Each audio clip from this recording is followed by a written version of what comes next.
Hi, everybody, and welcome to the very first talk show on Moola Expert Talks. Moola is all about demystifying finance. And as the first topic today, we have Ritu Prasad, who's joining us on the topic of angel investing. Ritu is a dear friend of mine, and she is, apart from being an angel investor, is also an avid organic farmer. She's also been a Mula girl. So very, very warm welcome, Ritu, and it's a pleasure to have you today. Thank you so much, Meeta. I'm very excited to be here. Thank you for being here. And so, Ritu, you've been into angel investing for the last 2 years now, right? Yeah, that's right. So, how has your experience been, and what made you get into angel investing? If you can tell the Moola girls, what exactly has your experience been? So I got into angel investing because I looked at it as a new asset class where I could invest. So this is like investing across real estate, across equities, debt market. So I looked at investing in startups as a new asset class to invest in. Sure. So that's how I started investing into startups because Okay. I thought, this is a great place to, because we are a little, like we are 50 plus, and, even though I still feel I have the enthusiasm for starting my own startup, but I think I also like to be in the background and look at this, new energy and all these guys so enthused about ideas, and just to be able to understand their ideas and be a part of their startup itself is pretty exciting, because when you are an angel investor, you can diversify your portfolio and be part of a lot of startups that are in the ecosystem. And Right. it's pretty fulfilling because you're part of that business in an invisible way, so you keep a track of how they are doing, etc. It's quite exciting. So Absolutely. that's how I got into it. And actually, my son was interning with a fund, Indian Angel Network. And when I started looking at the kind of work they were doing, I got pretty intrigued and interested. And then I ended up joining the fund, So, the if you group. can tell us a little more, so I mean, how did you go about joining a group, and what does that group really do? In the sense that is it a group where all the startups come for funding, and then Yeah. So how how does it it work? works is that, so it works like every Saturday, the Hmm. startups come in there. So they Okay. have a team where they kind of, all the startups approach them, and then they go through the decks, and then they shortlist those.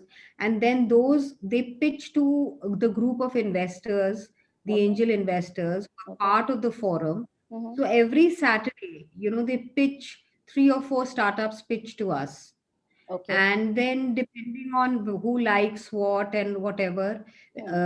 first of all the group decides whether to shortlist the startup or to decline it. And Okay. if it is shortlisted, then there is a due diligence that is done Mm-hmm. by the group itself, not the investors, Okay. but the back end of the organization. They do a due diligence, Right. and once the due diligence is done and everything is found in order, then they open the investment call and we all invest. That's how it works. So, how does the fund really decide that which startup should they back up or should not? So, what is the criteria? Would you have some idea on that? See, I think it's the same criteria that we use as angel investors to invest. Sure. So, what are they? I mean, what would you look at? See, I'm a person who goes by the gut a lot of times, because I like to call myself a serial entrepreneur because I've done my restaurant, I've done my farming and all of that. So I honestly think that you need to look at a couple of things. The most important being, what is the idea or the business model? What is the business that they are looking at? Because a lot of times people are addressing a need in the market which doesn't exist. So, you can be doing a lot of things, and, you can be building SaaS platforms, and you can be doing all that technical mumbo jumbo. But if it doesn't address a real need in the market, it's not a business that's going to take off. True. Period. Hmm. It can be as fancy as you want it to be, but it's not going to work. So I think the idea is the main, is the key, you know. And I am a hardcore banya. Okay. So for me, how a business works is that if you can fund the business out of your, so for a long time I didn't understand this concept of why startups need funding from outside. Because in our families, if you're doing a business, then you do a business, earn money from it, and Invest. expand. Right. So this whole thing of, I have an idea, but I don't have the damn money, and for the next 10 years, I won't be making any profit, but it's a great business. So we don't understand that, to be Sure. honest. So Absolutely. when I got into the startup phase, I said, these guys are saying that for the next 6 years, they have zero profits, though they have traction. So it's really a trashy business to be in. But then I realized that this is the new age model of doing business, where they say that the idea gets you traction, and then gradually, you kind of get in the money. So for me, the idea is most important. Hmm. And more than the idea, the genesis of the idea is very important. What does that How did mean? the founder come up with the idea? Hmm. Did he experience the need himself? Hmm. Were there any, what happened really? Like, how did the Zomato guy come up with the idea? Hmm. Because he himself couldn't find food deliveries, and Right. he had a hard getting Necessity is into the that. yeah, necessity is the mother of invention. Apart from the idea, the genesis of the idea is very True, true, important. true, true. So once you, and the timing of the idea is very important. I mean, you Yes. can't be selling an idea which probably is going to find traction in the next 10 years. Then either if you're too early or too late, then your model is not going to work. So the idea, the genesis of the idea, and the timing of the idea, that is the essential for any business in any part of the world, anywhere, at all times, whether it is a startup or it's not a startup. That is what defines a business.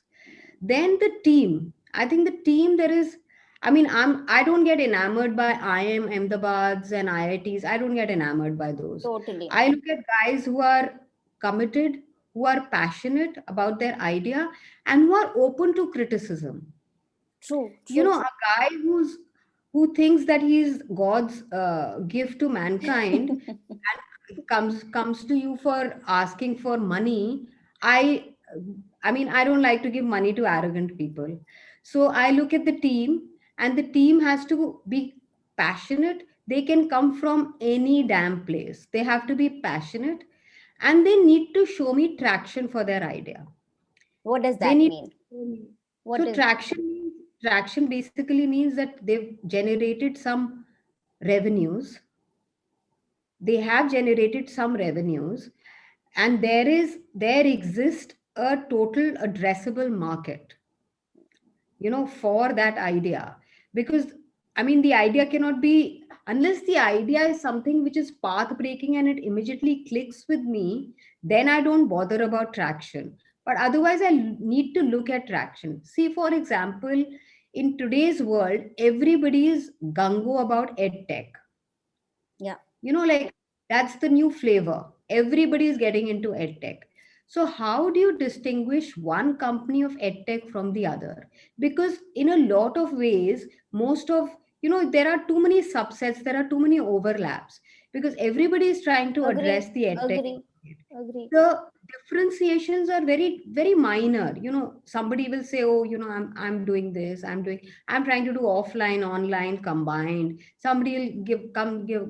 So I'm saying that edtech is fine, but I need to look at, then I'll look at traction. Because everybody is screaming edtech. So what have you generated in terms of revenue? Absolutely. Because see, the market size is limited. Everybody is getting into the same boat. So I look at traction. That is another thing I look at. So I look at the market, I look at the traction, I look at the team, I look at the timing of the business. essentially these things. And then I come to what is the term sheet, what is the ask, What? because a company can be doing some work, but they could be saying that I'm valued at 10 crores in their head, which might be a very high valuation. So what is the term sheet that they want the investor to invest in? What is the How do you valuation? decide how, I mean, whether the valuation is high or low? That's it. Uh, is there So there some are ballpark? yeah, There are there are some. some rules. You based on the revenue that they are generating, based on the strength of the idea. Sure. They do kind of a multiplier effect on that and say revenue into these many times is my valuation, So I kind of think a thing. we'll discuss that maybe in a subsequent session with you, because I think that will get into more details. But I think what you've told us in terms of the basics, and it's like true for every business, whether it's your own or anybody else's, right? These are the things which you need to Yeah, see, and an yeah, idea which is business. Yeah. true, true, true. So, Ritu, that you've been there in this angel investing for the last 2 years now, have things changed for you from the way it began to the way it is now? Has your approach changed the way you've been, and what kind of investments have you really gone into, and have you exited also from any investments? Are there too many questions I asked? No, actually, 2 years is a short time to exit from a Yeah, startup. true, true, It's a absolutely. very short time. You need to look at I think 5 years minimum, 5 to 8 years is when you really actually get an exit. Right. And so I haven't exited. So my approach from initially being very enthusiastic and very, like rash to becoming cautious. I think I've become a cautious angel investor because earlier I used to get enamored by a lot of ideas, and I don't think I had the maturity to wait it out and see that, okay, so this is like biotech is booming, health tech is booming, ed tech is. So whenever any new idea in these fields used to come, I used to kind of be a little rash and investing in these kind of ideas. Now I've realized that I've set some ground rules for myself when it comes to angel investing. One is that I like to diversify my portfolio. So I wouldn't invest in, for example, too many belonging to the same thing.